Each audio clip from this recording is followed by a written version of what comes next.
Oh, you're here. Good. I was hoping for company. You see, I've got stories, dark ones, chilling ones, the kind that keep you up at night. Mythical creatures, curses, horrors you can't escape. Shall we begin? Don't worry, I won't bite. Much. There was a boy named Alex, a quiet and timid teenager who spent most of his time alone. Abandoned as an infant, he was raised in a run-down orphanage, where neglect was as common as hunger. Every weekday morning, Alex trudged from the orphanage to the nearby school, a place he dreaded more than anything. At school, Alex was an easy target for bullies, who relished tormenting him for his quiet demeanor and shabby appearance. They would trip him in the hallways, stuff his bag with garbage, and call him names like trash rat. Once, they locked him in a janitor's closet for hours, laughing as he banged on the door and cried for help. The teachers turned a blind eye, unwilling to intervene in the cruelty that unfolded daily. One stormy evening, while cleaning out the attic of the orphanage as punishment for missing curfew, Alex stumbled upon an old, dusty trunk. Inside was a peculiar leather-bound book, its cover etched with intricate symbols and the words, "Book of Shadows," scrawled in faded gold. Intrigued, he flipped through the pages and found it filled with cryptic incantations and rituals. At the back of the book was a blank section titled Judgment. That night, as thunder roared outside, Alex read the instructions in the book. It claimed to grant its owner the power to judge others and enact justice, but at a cost. All that was required was the offender's name and an item belonging to them. Feeling powerless against his bullies, Alex wrestled with his anger and helplessness. Each bruise and insult replayed in his mind like a loop he couldn't escape.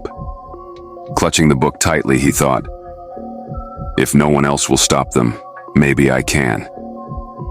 It was desperation, curiosity, and a hunger for justice that drove him to test the book's claims.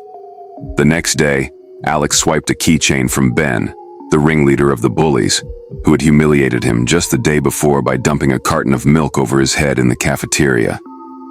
That night, with trembling hands, Alex wrote Ben's name in the judgment section and carefully placed the keychain on the book. As he whispered the incantation, the air seemed to thicken, pressing down on his chest. The room dimmed unnaturally, and the shadows in the corners grew darker and more alive. A low, guttural laugh reverberated, sending chills down Alex's spine. He froze for a moment, staring at the book as if expecting it to spring to life. Finally, he dismissed the unsettling events as his imagination running wild and crawled into bed, though sleep didn't come easily. The following morning, news spread like wildfire. Ben had gone missing. His parents were frantic, the police baffled. Alex felt a chill, but also a twisted sense of satisfaction. He tried to convince himself it was a coincidence, but deep down, he knew the book had worked. As days passed, the bullying continued, though the other bullies seemed shaken by Ben's disappearance. Alex couldn't shake the exhilaration he felt, despite a lingering guilt that gnawed at him in quieter moments. One afternoon, Jake, another tormentor, cornered Alex by the lockers, yanking at his backpack and dumping its contents on the floor. "What are you gonna do, orphan?" Jake sneered, as others laughed. Humiliated but determined, Alex swiped Jake's wristband when the bully wasn't looking. That night, Alex repeated the ritual, his hand steadier this time as he wrote Jake's name in the judgment section. The room's temperature dropped sharply, and the shadows seemed to hiss in anticipation. The book's pages glowed faintly as the ritual completed. The next morning, Jake's desk was empty, his chair eerily pushed back as if he had vanished mid-sentence. Two down, Alex thought, a mix of dark satisfaction and dread swirling in his chest. One evening, the headmistress of the orphanage, Mrs. Carver, confronted Alex about the missing boys. She had noticed his sudden shift in demeanor.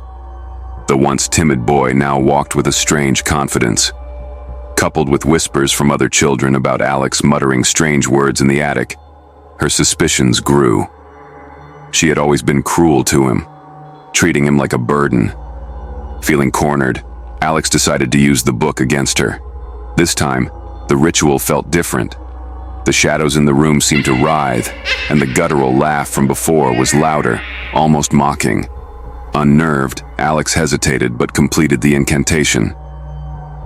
The next day, Mrs. Carver didn't show up to breakfast. The staff claimed she had left suddenly, but Alex overheard whispers about her screaming in the middle of the night before vanishing. That night, as Alex sat alone with the book, he noticed something chilling. The blank pages in the judgment section were filling with writing on their own. They detailed the fates of his victims, each more gruesome than the last. Ben, trapped in an endless maze. Jake, forced to relive his worst fears. Mrs. Carver, tormented by shadows. Then, a new entry appeared. Alex. Panic set in as the room grew cold. The shadows seemed to slither across the walls, whispering his name. The book's final page now read, "The judge shall face their own reckoning." The lights flickered, and Alex felt an invisible force pull him toward the book. He tried to resist, but the shadows engulfed him. As he was dragged into the book, he heard the same guttural laugh, now deafening. The next morning, the orphanage was silent. Alex's room was empty, the Book of Shadows gone. Weeks later, a new boy arrived at the orphanage and discovered an old, dusty trunk in the attic. Inside was a peculiar leather-bound book with Book of Shadows scrawled in faded gold.